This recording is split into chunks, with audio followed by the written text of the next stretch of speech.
topics. And you can ask questions at any time. So the business trip to Estonia was interesting because I didn't even know that we had that many customers. I work for a database company named Teradata. We used to be part of NCR Corporation based in Dayton, Ohio. But we have customers worldwide. And you might not have heard of Teradata, but I would be willing to bet $100 that your name, customer information is in multiple Teradata databases at the customers that buy our products. So our 5 biggest databases in the world are all Teradata databases, non-government ones. So Walmart, for example, when you buy something at Walmart, within 15 minutes of the scan at Walmart, it goes up via satellite from the store and down into a big database in Bentonville, Arkansas. eBay is a customer. They have more than 5 petabytes. So you probably know megabytes and gigabytes, right? Then you get terabytes, then you get petabytes. The next factor will be exabytes, and they already have 5 petabytes. When I joined the company in '91, a few companies were starting to head to this awesomely large 1 terabyte number at your fingertips, and now we have customers that are a factor of 1,000 bigger. So the technology just keeps on going. To my surprise, we had about 100 people at the Baltic event. It was held in Tallinn, the capital of Estonia, ancient walled-in Hansa city, if you know the Hansa League, so Hamburg and other cities. Walled-in, customers from Latvia, Lithuania, Estonia, and Russia, and the Finns came over on the boat. Now, I don't know if you know many Finns. Finns are very stoic people. They usually do not emote. They do not smile very much. However, in this case, they came over on the boat, and they've been drinking. And so by the time they arrived for the 1 o'clock kickoff of the event, they were very emotive. And it was actually a very fun event to go be part of.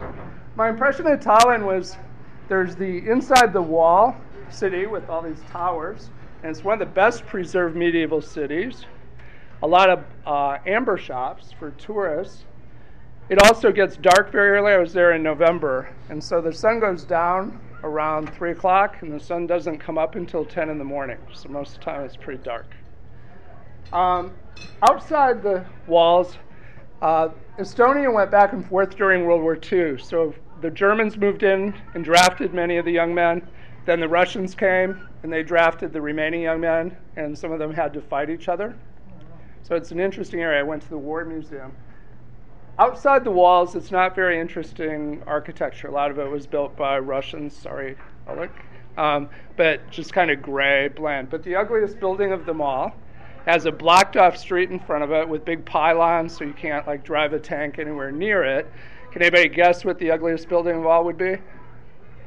That would be the U.S. Embassy. Okay. I did have a dinner conversation where I sat between the Estonians. The Estonians are very free, one of the freest former Eastern Bloc countries. I knew this, so it was kind of a trick question because I had Finns on the other side, Estonians. The Estonians are very proud of one of the companies, one of the high-tech companies you probably heard of is Skype. So that was invented in Estonia. It's Skype. Internet telephone, yep, came out of Estonia. And so they have a very booming economy. You can see all kinds of cranes. They clearly were enjoying their freedom. And I asked them a key question at dinner. I turned to the one side and I said, so I hear that they changed the entire tax structure. What is your tax rate? And the guy smiled and he goes, it's 15% flat, no deductions, and it takes 5 minutes to do your taxes. And then I turned to the other side and I looked at the Finns and I said, so what are your taxes? And they were like rolling their eyes, and 60%. And they were not happy. And you could see that they were thinking of moving to Estonia. So that's Estonia. Any questions on that one? I'll do these pretty quick. Sao Paulo was very interesting. Sao Paulo is kind of the business capital of Brazil. It is a big city, larger by far than Los Angeles. The first surprise that I got was when I got ready to leave, someone said, you did go get a visa, right? Because the Brazilians require a visa. Estonia did not. And I said, no, I better run to the consulate and get one. They charge you $180 now. When I asked them, did you always need a visa? They said no. I said, that's kind of a high price also. They said, well, we're just reacting to your government because after 9/11, your government clamped down and required visas now from Brazilians. So we're just responding in kind, and your government charges $180, so we charge $180 now too. So it's fair is fair. The problem in Sao Paulo is that they have huge problems with shanty towns, and in many cases they're located not far from the business hotels. They have a huge problem with kidnapping. So, for example, beforehand I actually had to be briefed by one of our corporate travel people who educated me on things like you cannot take a regular taxi, you might get kidnapped, you need to take the driver, and here's the phone number if you ever need to go anywhere, you must call the driver.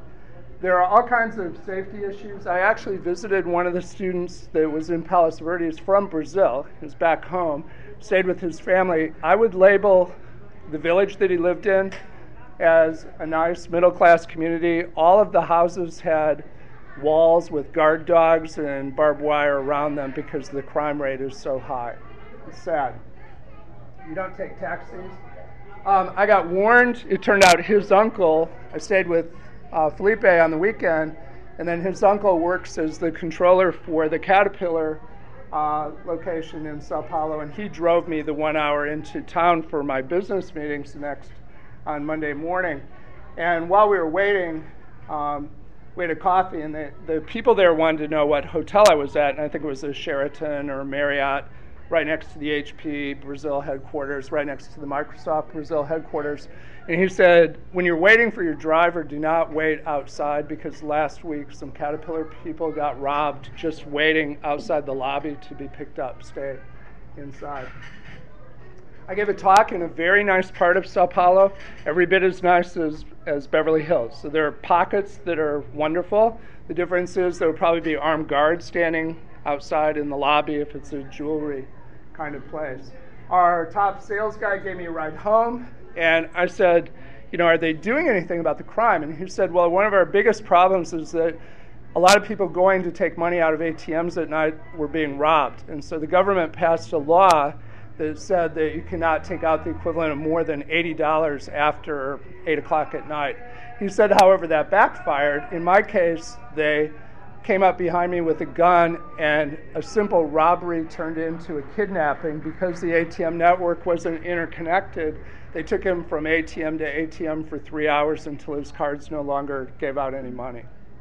So this is the only place in the world where I really did not feel very safe. I thought that would be enough, but the last day when we went to the airport, one of the smaller airlines declared bankruptcy that day. There were near riots at the airline with people queued up that weren't going to be able to go anywhere because they couldn't fly. Some people in the prisons that day had orchestrated a problem, so they were firebombing some of the buses, and there were kind of riots in the street. And when I got home, I tried to figure out what was going on. I knew there was a problem, but of course, we're all speaking Portuguese, so I looked it up, and there were big-time riots in the city. So it's kind of an unfortunate Wild West kind of environment in Brazil.